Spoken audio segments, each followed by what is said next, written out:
ವೈಯಕ್ತಿಕ ದೂಷಣೆಗೆ ಸಂಬಂಧಿಸಿದ ಪ್ರಕರಣದಲ್ಲಿ ಸುಪ್ರೀಂ ಕೋರ್ಟ್ ಮಹತ್ವದ ವ್ಯಾಖ್ಯಾನ ಮಾಡಿದೆ. ಮಿಯಾನ್ ತಿಯಾನ್ ಪಾಕಿಸ್ತಾನಿ ಅಂತ ಹೇಳೋದು ಅಪರಾಧ ಅಲ್ಲ ಅಂದಿದೆ. ಹಾಗೆ ಕರೆಯೋದ್ರಿಂದ ಧಾರ್ಮಿಕ ಭಾವನೆಗಳಿಗೆ ಧಕ್ಕೆ ಆಗಿದೆ ಅನ್ನೋ ವಾದ ಅರ್ಥರಹಿತ ಅಂದಿದೆ.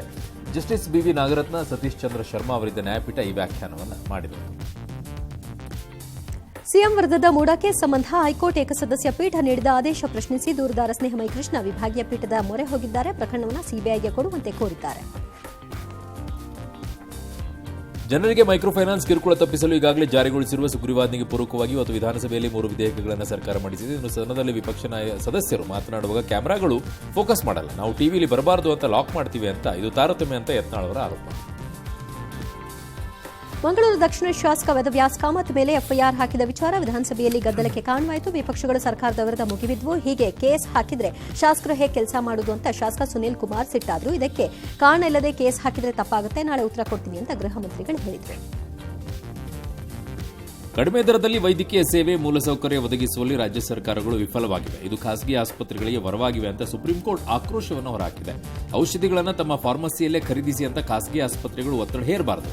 ಈ ಬಗ್ಗೆ ರಾಜ್ಯ ಸರ್ಕಾರಗಳು ಕ್ರಮವಹಿಸಬೇಕು ಅಂತ ಸುಪ್ರೀಂ ಕೋರ್ಟ್ ಆದೇಶ ನೀಡಿದೆ. ರೇಣುಕಾಚಾರ್ಯ ಬೆಂಗಳೂರಿನ ಅರಮನೆ ಮೈದಾನದಲ್ಲಿ ವೀರಶೈವ ಲಿಂಗಾಯತರ ಸಭೆ ನಡೆಸಿದರು. ಏಪ್ರಿಲ್ ತಿಂಗಳಿನಲ್ಲಿ ದಾವಣಗೆರೆಯಲ್ಲಿ 5 ಲಕ್ಷ ಜನರನ್ನ ಸೇರಿಸಿ ಬೃಹತ್ ಸಮಾವೇಶ ಮಾಡ್ತೀನಿ ಅಂತ ಘೋಷಿಸಿದರು.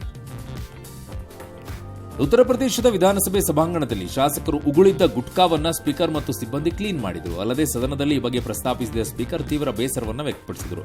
ಹೀಗೆ ಉಗುಳಿದ ಶಾಸಕ ಯಾರೆಂದು ಗೊತ್ತು, ನಾನು ಹೆಸರು ಹೇಳಲ್ಲ, ಅವರಾಗಿಯೇ ಬಂದು ಒಪ್ಪಿಕೊಳ್ಳಲಿ, ಇಲ್ಲ ಅಂದ್ರೆ ನಾನು ಕರೆಯಬೇಕಾಗತ್ತೆ ಅಂತ ಕರೆಕ್ಟ್ ಮಾಡಿದ್ದಾರೆ.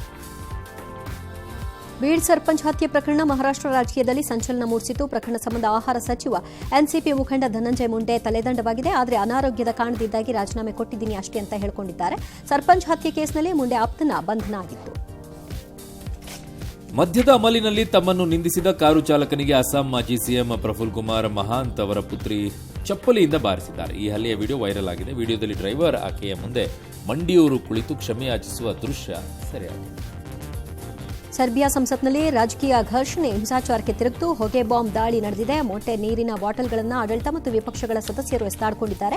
ಪಟಾಕಿಯಂತಹ ಸ್ಫೋಟಕಗಳನ್ನು ಸಿಡಿಸಲಾಗಿದೆ. ಘಟನೆಯಲ್ಲಿ ಕನಿಷ್ಠ 3 ಗಾಯವಾಗಿದೆ.